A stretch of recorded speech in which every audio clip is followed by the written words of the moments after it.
नमस्कार। यह वीडियो अब श्रीमद् भगवद गीता के अध्याय 14 की श्लोक 8 का बन रहा है। इसमें भी श्री कृष्ण भगवान मनुष्य के अंदर जो गुण हैं उन गुणों में जो पहले तो वे सत्वगुण के बारे में बता दिए, रजोगुण के बारे में बता दिए। अब इसमें जो तामस गुण है उसके बारे में बताते हैं। जो तामसी व्यक्ति है वह कैसा होता है यह बता रहे हैं श्री कृष्ण भगवान इस श्लोक में। कहते हैं तमस्त्वज्ञानजं विद्धि मोहनम सर्वदेहिनां परमादालस्य निद्राभिस्तुन्निबाध नाति भारत। कहते हैं हे अर्जुन, सब देह अभिमानियों को मोहित करने वाला तमोगुण को तो अज्ञान से उत्पन्न जान। वह इस जीवात्मा को प्रमाद, आलस्य और निद्रा के द्वारा बांधता है। प्रमाद क्या है? इंद्रियों और अंतःकरण के व्यर्थ चेष्टाओं का नाम प्रमाद है। और वह मनुष्य कर्तव्य कर्म में अप्रवृत्ति रूप निरुद्धमत्ता का मतलब आलस्य रहता है। उसके शरीर में प्रमाद रहता है, आलस्य रहता है। और उसका भोजन भी तामसी होता है। तामसी भोजन मतलब बासी उसी सब कुछ खाता है, गंधयुक्त खाना खाता है जो जिसमें बदबू हो जाती है, जैसे लहसुन प्याज वगैरह। तो वह तामसी व्यक्ति है। वह हमेशा आलस्य और निद्रा से भरा रहता है।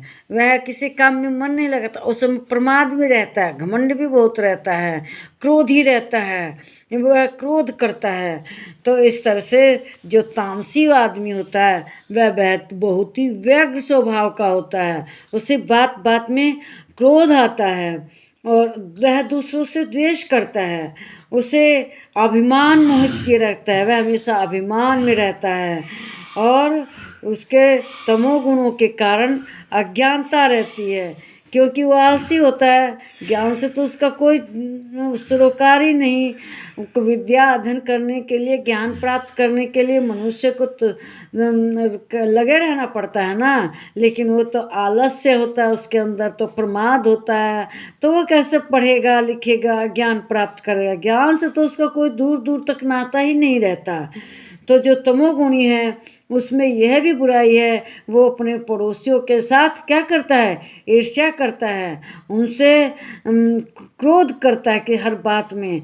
और ईर्ष्या से वह किसी का भलाई भी नहीं करता। वह अज्ञान के अंधकार में भटकता रहता है जो तमोगुणी है। तो इसीलिए हमें जो बासी खाना है, बदबूदार खाना है, लहसुन प्याज वगैरह, इनसे बचकर रहना चाहिए। इससे क्या होता है? शरीर में आलस्य हो जाता है। आलस्य होने से क्या होता है? हम कोई कर्म अच्छे तरह से नहीं करते, बल्कि हम आलस्य से पड़े रहते हैं। हम लोग विद्या अध्ययन भी नहीं करते, ज्ञान भी नहीं प्राप्त करते। इसके कारण जीवन अंधकार में बीत जाता है, अज्ञान में रहता है। अज्ञानी आदमी अंधकार में जीवन व्यतीत करता है। उसे दूसरों से ईर्ष्या डहा रहती है, हमेशा ईर्ष्या में भुनता रहता है। तो हमें इन सब चीज़ों से बचना चाहिए और न हमें किसी चीज़ का प्रमाद करना चाहिए और न आलस करना चाहिए। जो तामसी व्यक्ति है हमेशा उसको नींद आती रहती है। क्यों? उटपटांग खाना खाता है। उटपटांग खाने से वो उसके दिमाग पर असर करता है और वो हमेशा आलस्य और निद्रा से घिरा रहता है। इसीलिए हमें तामसी होने से बचना चाहिए। हमें शुद्ध खाना चाहिए और शुद्ध भोजन करना चाहिए। गंधयुक्त भोजन नहीं करना चाहिए। क्रोध, ईर्ष्या, डाह वगैरह से दूर रहना चाहिए। शरीर में चुस्ती रहनी चाहिए। हमेशा हमें ज्ञान का प्रकाश का पता करना चाहिए, अध्ययन करना चाहिए वेदों का, और अज्ञान से दूर रहना चाहिए। इससे हम अंधकार से दूर होकर प्रकाश में रहेंगे। इस वीडियो को लाइक कीजिए, शेयर कीजिए, इस पर कमेंट कीजिए, मेरे चैनल को सब्सक्राइब कीजिए। नमस्कार मेरे प्यारे भाइयों, बहनों और बच्चों।